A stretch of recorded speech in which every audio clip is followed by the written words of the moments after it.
For the third consecutive night, Nova couldn't sleep. The young bobcat lay trembling in the corner of the enclosure, amber eyes wide open, staring into the thick darkness surrounding her. The sanctuary staff had tried everything imaginable. Heating pads, soft music, plush toys, even mild sedatives. But nothing could soothe the fear and pain visible in the eyes of this wounded wild creature. Only when Thor, a husky with ice blue eyes, was brought in and placed just outside the enclosure bars at a staff member's random suggestion did Nova slowly close her eyes. Her tense body gradually relaxed, and she fell into a deep sleep for the first time since being rescued. The harsh Montana winter that year not only presented survival challenges for wildlife, but also set the stage for a friendship that transcended natural boundaries. Snow covered the hills more than a meter deep. Temperatures frequently dropped below to 20 degrees, testing the survival abilities of even species adapted to mountain winters. The story of Nova and Thor began 3 weeks earlier, when Forest Ranger Mike Peterson, during a routine patrol, discovered a trail of fresh blood staining the pristine white snow Mike had over 20 years of forest experience. He knew that such fresh blood trails signaled a seriously injured animal, potentially easy prey for predators. Yet, instinct told him to follow the trail. Mike carefully tracked the blood, which grew more abundant as he pushed through dense pine trees and knee-deep snowdrifts. The trail led to the base of an old pine tree, its trunk covered with moss. There, curled up in the freezing snow, was a young bobcat with hind legs twisted at an unnatural angle. Perhaps only 6 months old, much younger than the age when bobcat kittens typically leave their mothers. Clear signs showed she had freed herself from some mechanical trap, likely poacher's steel jaws, but at the cost of severe spinal trauma. Too young Mike thought to himself, gently placing the young bobcat in a warm-lined box in his vehicle. On the way to the sanctuary, he constantly checked on her. The small creature only emitted weak growls, not threatening, but painful. Her amber eyes looked at Mike with confusion and deep pain. He had never seen in any other animal wildlife veterinarian. Lisa Henderson wasted no time when Mike brought the bobcat in. The sanctuary facilities weren't equipped to handle such serious trauma cases, but this was an emergency. While staff prepared a temporary operating room, Lisa quickly performed initial tests. The bobcat had lost significant blood, dangerously low body temperature, and showed signs of internal damage 4 hours of surgery later. Nova, the name Lisa gave the bobcat based on the bright star she saw in the night sky when Mike brought her in, was still alive. But the diagnosis was harsh. Permanent nerve damage to the spine and hind legs. A bobcat who cannot hunt has no future in the wild. During those first days, Nova lay motionless in the special enclosure prepared for wildcats refusing all food. Her eyes sometimes stared vacantly into space, sometimes closed from exhaustion, but never truly entering deep sleep. Monitoring through cameras. Lisa saw the young bobcat frequently trying to stand during the night only to fall in evident pain. Nova's pitiful cries echoed throughout the center, forcing night staff to cover their ears. The medical team began discussing humane euthanasia options. Lisa knew that saving a bobcat who could never return to the wild meant prolonging life in captivity. Not always the most humane choice. But before the final decision was made, Sarah Collins, a wildlife photographer working on a project about Montana wolves, visited the sanctuary with Thor, a white-gray husky with eyes like blue ice. No one expected the chance meeting between Thor and Nova would change everything. As Sarah led Thor past the special care area, the dog suddenly stopped, ears perked up, nose pointing toward Nova's enclosure. Unlike other dogs who might bark at the scent of wild cats, Thor just stood still as if drawn by something uniquely special. Sarah allowed Thor to move closer, standing about a meter from Nova's enclosure bars. That's when the young bobcat unexpectedly raised her head, showing real alertness for the first time. There was no threatening growl, typical when a bobcat encounters a dog. Instead, Nova looked at Thor with rare curiosity, an attentive and focused gaze. Lisa hadn't seen since Nova arrived. Thor slowly took a few more steps, gentle and non-threatening. The dog placed his front paws on the enclosure bars, and Nova, with her first effort since surgery, dragged herself forward using her front legs. The distance between the two creatures narrowed until only the iron bars of the enclosure separated them. Lisa saw something in Nova's eyes she had never seen before, a spark of life. Not the constant fear or pain, but genuine interest. A small door had opened in the closed-off soul of the young bobcat. Sarah began coming to the sanctuary every day with Thor. Initially, they just sat near Nova's enclosure, not forcing interaction or creating pressure. Lisa suggested this experiment continue for 2 weeks to see if Thor's presence would have a lasting positive impact on Nova, or if it was just a momentary reaction. Gradually, Nova spent less time curled up in the far corner and more time near the enclosure bars where she could observe Thor. The bobcat began accepting food when Thor was present, something that previously required tremendous effort from staff for minimal results. Nova's basic health indicators also began to stabilize. Heart rate, blood pressure, body temperature gradually returned to normal levels. The breakthrough came on the 5th night of the experiment. When Sarah prepared to take Thor back to her temporary cabin after a long day of observation, Nova began to emit pitiful cries, unlike anything heard before. Not the usual painful growls, but a kind of high-pitched wail, almost like a pleading whimper. The painful sound echoed throughout the sanctuary, making even the most experienced staff shudder. Sarah and Thor had gone about 300 meters when her phone rang. The night staff reported that Nova was in an extreme state of agitation, refusing to calm down despite all gentle sedative measures. Thor seemed to sense something wrong, too. The dog continuously pulled at the leash, turning his head toward where they had just left, emitting soft howls full of concern. And after an urgent call from the night staff reporting that Nova's condition was deteriorating, Lisa decided to try something unprecedented. Sarah was asked to bring Thor back and place the dog's temporary kennel right next to Nova's enclosure overnight, with a staff member monitoring and recording the entire process through infrared camera systems. When Thor was placed near Nova's enclosure, something miraculous happened. The young bobcat immediately stopped crying. Nova slowly moved toward Thor, lying down as close to the enclosure bars as possible.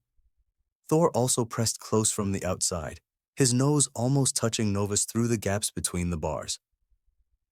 Within 5 minutes, Nova had fallen into deep sleep for the first time since arriving at the sanctuary after days of pain and fear.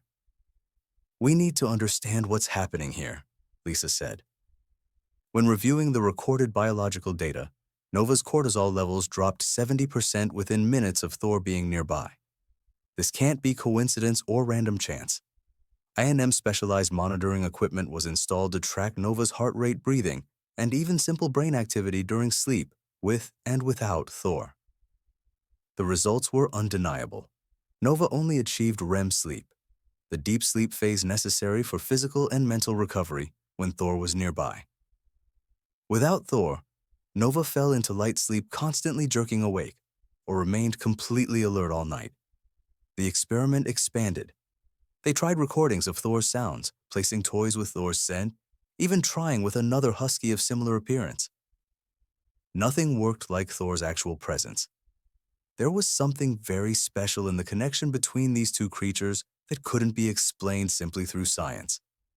While scientists tried to understand this phenomenon, Nova and Thor developed a deeper relationship. Nova began mimicking Thor's way of moving. Instead of trying to stand on her weak hind legs, the bobcat learned to use her strong front legs to pull her body forward while dragging her back portion along the ground. Not the natural movement of bobcats, but remarkably effective. Each day, Nova went a little further, exploring more space in the specialist safe area. There were amazing moments when Nova began mimicking even Thor's responses to basic commands, not because she had been trained, but simply from observation.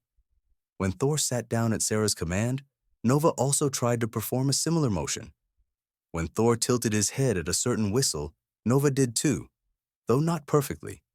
This was a form of mimicry unexpected in a wild feline species. However, not everything went smoothly. Challenges arose when managers worried about anthropomorphizing a wild bobcat.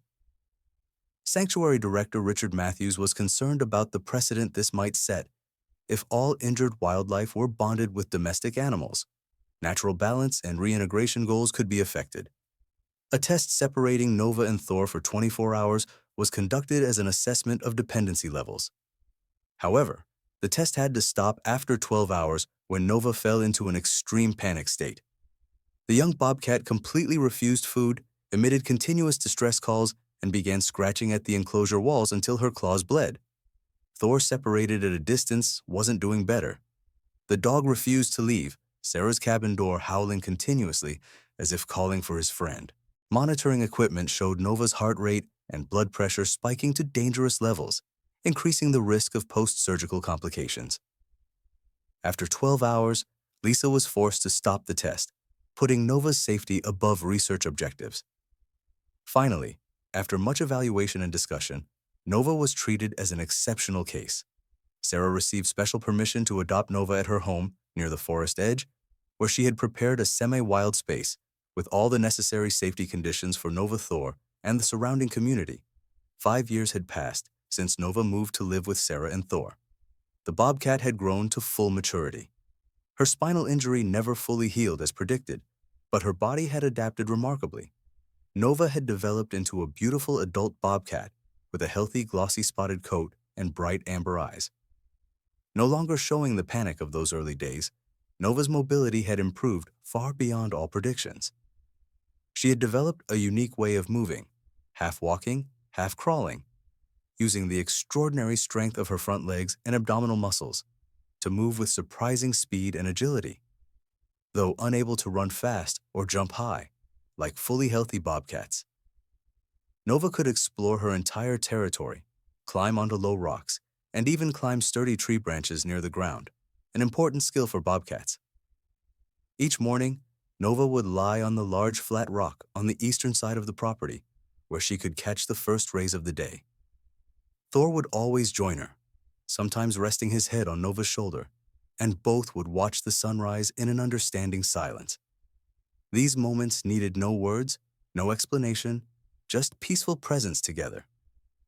Over time, something miraculous happened. The relationship became balanced. Nova was no longer completely dependent on Thor for security. Now sometimes, Thor was the one seeking Nova during thunderstorms when thunder frightened the aging dog. Thor would leave his warm bed in Sarah's house, go down to where Nova usually slept, and Nova would lie still, allowing Thor to press close to her spotted fur. The bobcat had transformed from one being healed to one who heals. By the fourth winter, Thor began slowing down. Age was showing clearly on the husky's body. Nova seemed to understand this change and began adjusting her pace, waiting for Thor, never going too far from her aging friend. On an unusually hot autumn afternoon, when yellow leaves fell gently around the property, Nova did something unprecedented, using her nose to gently push Thor toward the shade beneath a large oak tree. Thor was breathing heavily in the sunlight, and Nova continuously pushed, guiding her old friend to a cooler spot. Nova wasn't just being cared for anymore. She had become the caretaker. The fifth winter came early and was more severe. Thor, now 13 years old, went through difficult days. Nova rarely left Thor during this time. The bobcat often lay close beside Thor, sharing warmth from her strong body. On the longest winter night that year, Thor lay on his warm bed in the house, breathing laboriously. Nova, who typically avoided coming indoors, pushed the door open herself and entered something she had never done before. The bobcat gently lay down beside Thor, placing her head on her old friend's shoulder. Throughout that night, Nova didn't sleep, eyes wide open, watching Thor as if trying to transfer strength to her weakening friend. When dawn came, Thor had passed away in peaceful sleep, with Nova still beside him, still alert, still guarding. The days that followed, Nova lay motionless in the corner of the room where Thor's bed used to be. But on the third day, Sarah saw Nova lying on the eastern rock, where the two friends used to greet the sunrise together. The bobcat lay there, head held high, eyes looking toward the rising sun. Nova was beginning again in her own way. The following spring, Sarah found an injured wolf cub front leg caught in a poacher's trap. A painfully familiar situation. When Sarah placed the small wolf on the new bed, Nova slowly approached. The bobcat gently sniffed the trembling wolf cub, then lay down beside him, her body forming a protective arc around the small creature. That night, for the first time since Thor passed away, Nova slept a deep and peaceful sleep beside another being. The circle had closed and begun anew. What Thor had done for Nova years ago, Nova now did for another life in need of help. The lesson of healing was passed on not through words, but through footsteps in the cycle of life. Under the moonlight, a grown bobcat with weak hind legs and a wolf cub with a bandaged front paw together discovered what Nova and Thor had found, that the path to healing doesn't come from perfection, but from finding someone who understands your pain and is willing to walk in step with you no matter